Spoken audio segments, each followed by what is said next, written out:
Edgar Allan Poe showed in his tales of the Brutus and Arabsas that he had a deep knowledge of inner man, especially of the darker side of human nature. The Black Cat, one of the stories in the collection, and the one that we are about to hear, illustrate how the evil force within one man, Ignatius Dropper, come to prevail completely over his conscience. From my infancy, I was noted for the docility and humanity of my disposition. Ignatius! My Oh, Ignatius, tenderness of heart look! The was curtains are even on so fire! conspicuous as to make me the jest of my companions. I was especially fond of animals, and was indulged by my parents with great variety of pets. With these I spent most of my time, and never was so happy as when feeding The and curtains! caressing them. You dumb woman! This It's not just the curtains. peculiarity The of entire house is character on fire. grew, We've got and to get in out my of here. manhood Follow me. I Hurry! derived Down the from steps. it Come one of my on. Come principal sources on. of A little pleasure. farther. To A little those who more. have There now. cherished We're an out. affection Safe for a now. faithful and sagacious Oh, dog, the house! I need Look, hardly there be won't be at the anything trouble of left. explaining the How nature horrible! We've or lost the all intensity of our the worldly gratification possessions. What thus will we do? derivable. Our entire world swallowed up. Soon after that conflagration, I resigned myself to a lifetime of despair. With my own. Dearest, come, my love. I have surprise for you. Oh, you're too good to me. What is it today? Today, today, darling, it's a cat. It's a beautiful cat. But, sweetheart, we already have birds, a goldfish, a finder, rabbits, and a monkey. But he's so beautiful and intelligent too. Yes, he does have fine coat of black fur, and he's so huge. What shall we name him? How about Pluto? Oh dear, that is a bit morbid. Wasn't he the god of the dead? Well, my dear, that is, after all, fitting is all black, representative of darkness or death. Alright. Since it is the first name come to mind, Pluto, he shall be. Pluto was my favorite pet and playmate. I alone fed him, and he attended me wherever I went about the house. It was even with difficulty that I could prevent him from following me through the street. Pluto, stop cavorting after me. Go home. Do you hear me? Turn around and go home. All right then, come along. What difference does it make? No one will notice you. Our friendship lasted in this manner for several years, during which my general temperament and character, through the instrumentality of defiant intemperance, alcohol, and had experienced a radical alteration for the worse. I grew day by day more moody, more irritable, more regardless of the feeling of others. Ah, where are my slippers? Where did you put my slippers, you wench? Did you look under the bed? What would they be doing under the bed? Why can't they be where I left them? Come here, you miserable, ugly, disgusting, beastly woman. Take that. Oh, oh, help! Help! Someone! He's going to kill me! Help! Shut up, you bloody fiend. They'll hear you in the next town. My pets, of course, were made to feel the change in my disposition also. I not only neglected, but I used them. For Pluto, however, I still retained sufficient regard to restrain me from maltreating him, as I made no scruple of maltreating the rabbits, the monkey, or even the dog, when by accident or through affection they came in my way. But my disease grew upon me. For what disease is like alcohol, and at length even Pluto was now becoming old and consequently somewhat peevish. Even Pluto began to experience the effect of my ill temper. One night, returning home much intoxicated from one of my haunts about town, I fancied that the cat avoided my presence. I seized him. Come here, you beast. I'll show you who's boss. Take that, you fiend. Shh. You see this little penknife? Small but sharp. Sharp enough to take your bloody eye. Come closer, beast. There. There, you master. You won't be peering at me so much anymore. I blush, I burn, I shudder when I think of that. When reason returned with the morning, when I had slept off the fumes of the night debauch, I experienced a sentiment half of horror, half of remorse for the crime of which I had been guilty. But it was at the best a feeble and equivocal feeling, and the soul remained untouched. I again plunged into excess and soon drowned in wine all memory of the deed. In the meantime, the cat slowly recovered. The socket of the lost eye presented, it is true, a frightful appearance, but he no longer appeared to suffer any pain.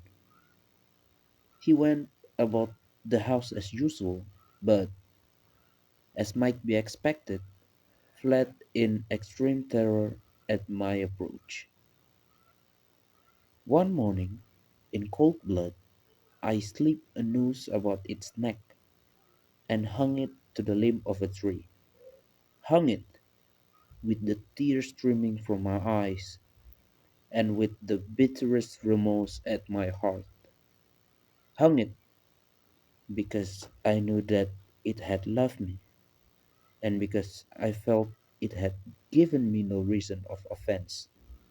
Hung it, because I knew that in so doing I was committing a sin, a deadly sin, that would so jeopardize my immortal soul as to place it, if such a thing were possible, even beyond the reach of the infinite mercy of the most merciful and most terrible God. On the night of the day on which this most cruel deed was done, I was aroused from sleep by the cry of fire. Ignatius! Oh, Ignatius, look! The curtains are on fire! The curtains! You dumb woman! It's not just the curtains. The entire house is on fire. We've got to get out of here. Follow me. Hurry! Down the steps. Come on. Come on. A little farther. A little more. There now. We're out. Safe now. Oh, the house! Look, there won't be anything left! How horrible! We've lost all our worldly possessions. What will we do?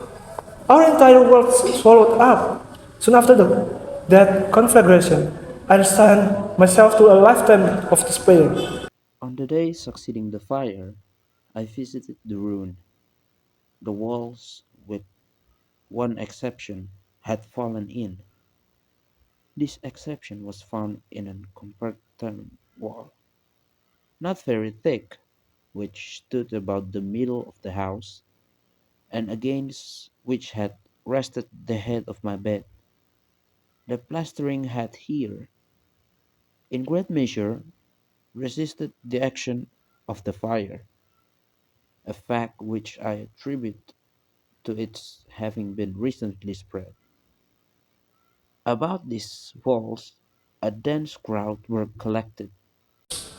Look at that! Isn't it strange? Singular! How unusual! Many persons seemed to be examining a particular portion of it with very minute and eager attention. I approached and saw, as if graven in bas relief upon the white surface, the figure of a gigantic cat. The impression was given with an accuracy truly marvelous. There was a rope about the animal's neck. When I first beheld this apparition, for I could scarcely regard it as less, my wonder and my terror were extreme.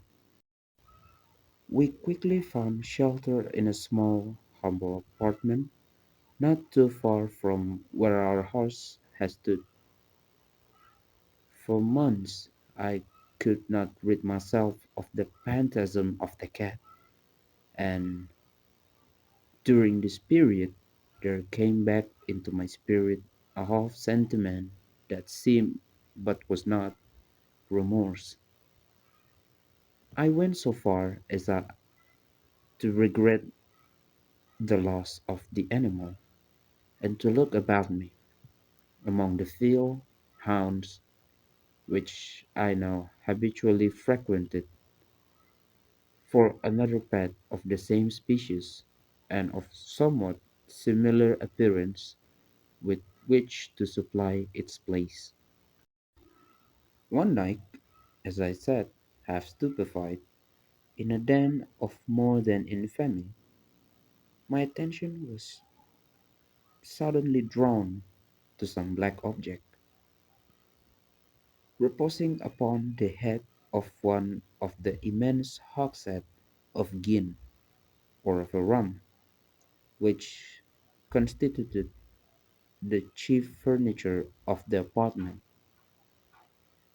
I had been looking steadily at the top of this hogshead for some minutes, and what now caused me surprise was the fact that I had not sooner perceived the object thereupon.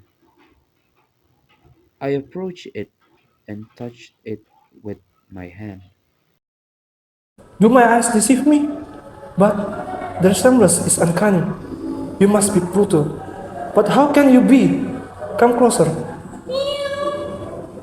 Oh, but there is a difference. Pluto was a completely black. You master, your entire breast is white. Here, allow me to pet you. Why you seem to be quite fond of me? How would you like to come home with me? Oh, that's the landlord. Do you belong to her? I shall ask. Excuse me, but does this animal belong to you? No, I've never seen the beast before in my life. I was going to offer to purchase him, but if you have no claim to him, I shall just take him home. Just suit yourself. When I prepared to go home, the animal evinced a disposition to accompany me. I permitted it to do so, occasionally stooping and patting it as I proceeded. When it reached the house, it domesticated itself at once and became immediately a great favorite with my wife. Oh, where did you find him? He's absolutely lovely. How wonderful! He likes me too. I discovered on the morning after I brought it home that, like Pluto, it also had been deprived of one of its eyes. This circumstance, however, only endeared it to my wife, who, as I have already said, possessed, in a high degree, that humanity of feeling which had once been my distinguishing trait and the source of many of my simplest, purest pleasure. With my aversion to this cat, however, its partiality for myself seemed to increase. It followed my footsteps everywhere. Whenever I sat, it would crouch beneath my chair or spring upon my knees, covering me with its loathsome caresses. If I arose to walk, it would get between my feet and thus nearly throw me down, or fastening its long and sharp claws in my dress, clamber in this manner to my breast. At such times, although I longed to destroy it with a blow, I was yet withheld from so doing, partly by a memory of my former crime, but chiefly, let me confess it at once, by absolute dread of the beast. It's really amazing. The only difference between this charming cat and Pluto is his shock of white hair. Otherwise, they are absolutely identical in every way. Yes, isn't it interesting indeed? You know, the white outline seems to be taking shape. It is starting to look like something. I shudder to name what it was beginning to resemble. It was now the representation of the image of a hideous, ghastly thing, of the gallows, alas! Neither by day nor by night know I the blessing of rest any more. During the former, the creature left me no moment alone, and in the latter, I started hourly from dreams to unutterable fear to find the hot breath of the thing upon my face, and its vast wake, an incarnate nightmare that I had no power to shake off, incumbent eternally upon my heart. Beneath the pressure of torment such as these, the feeble remnant of the good within me succumbed. Evil thought became my sole intimates.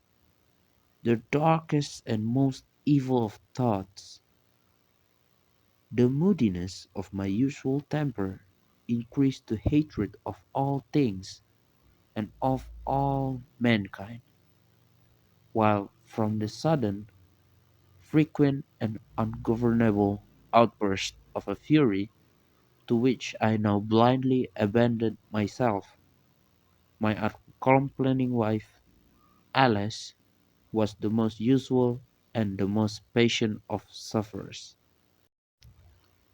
One day she accompanied me upon some household errand into the cellar of the old building which our poverty compelled us to inhabit. The cat followed me down the steep stairs, and nearly throwing me headlong, exasperated me to madness. Get out of my way, you fiend! Let me get this axe right over here. Let me at the fiend. No! Don't you dare! Give me that axe! Don't you dare to hurt him! Get out of my way, woman, or I'll let you have it too. Give me that axe! Give me! Give! Give! The hideous murder accomplished, I set myself forthwith and with entire deliberation to the task of concealing the body.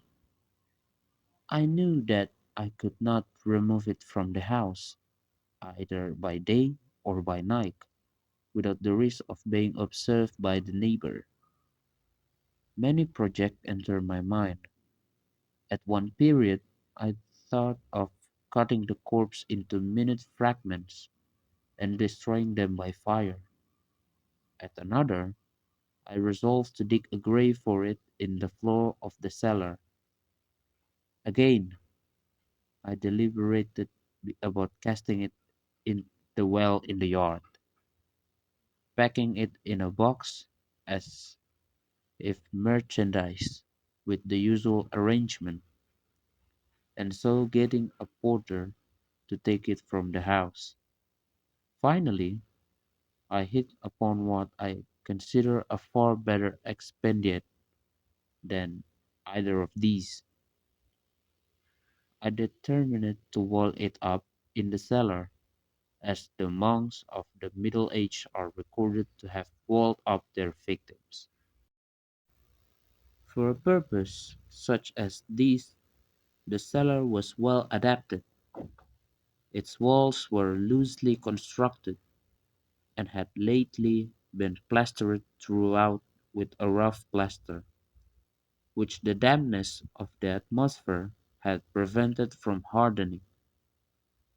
Moreover, in one of the walls was projection, caused by a false chimney or fireplace that had been filled up and made to resemble the rest of the cellar. I had no doubt that I could readily displace the bricks at this point, insert the corpse, and wall the whole up as before, so that not I could detect anything suspicious. And in this calculation I was not deceived. By means of a crowbar I easily dislodged the bricks, and having carefully deposited the body against the inner wall, I propped it in that position, while with little trouble I relaid the whole structure as it originally stood.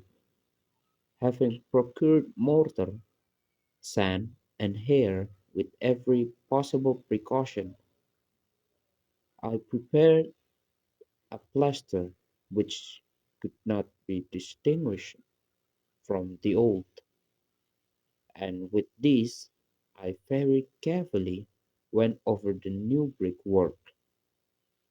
When I had finished, I felt satisfied that all was right. The wall did not present the slightest appearance of having been disturbed.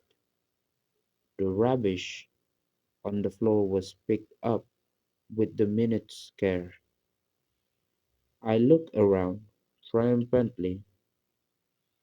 Here, at last, then, my labor has not been in vain. I then looked around for the beast which had been the cause of so much wretchedness, but I could not find him anywhere. I was relieved not to find him, and that night I slept very soundly, even with the burden of murder upon my soul.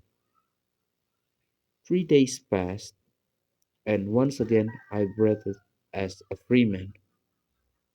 Upon the fourth day of the assassination, a party of the police came, very unexpectedly, into the house, and proceed again to make rigorous investigation of my premises.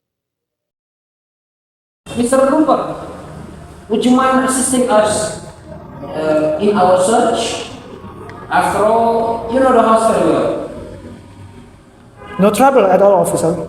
But I have been searching, and I'm almost resigned to the fact that I shall never see my beloved dearest again. She just disappeared, it seems, into thin air. Okay, let's go down into the... sorry. Sorry. Let's go down into this one, if you will permit us. Of course, this way. Follow me. Well, it isn't perfect down here.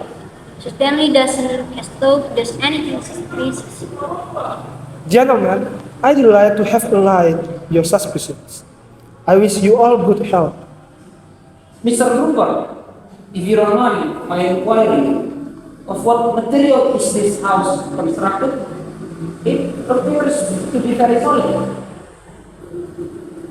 Officer, you are correct indeed. This is a very well constructed house.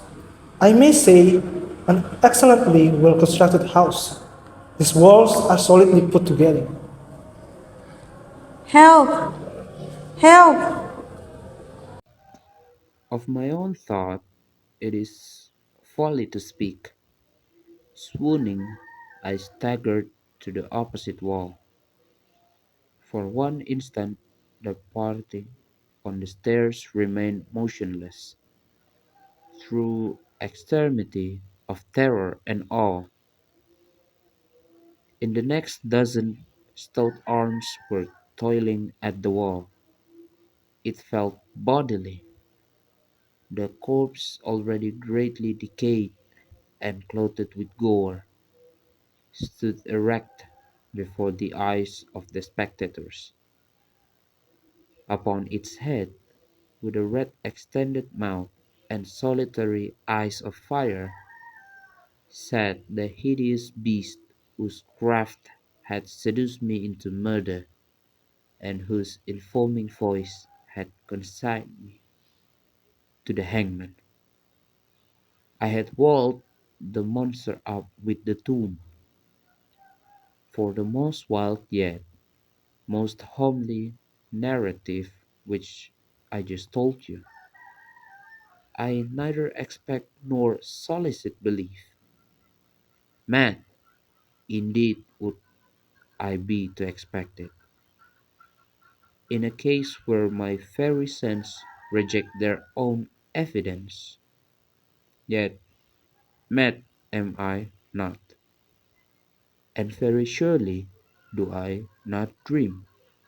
But tomorrow I die, and today I unburden my soul.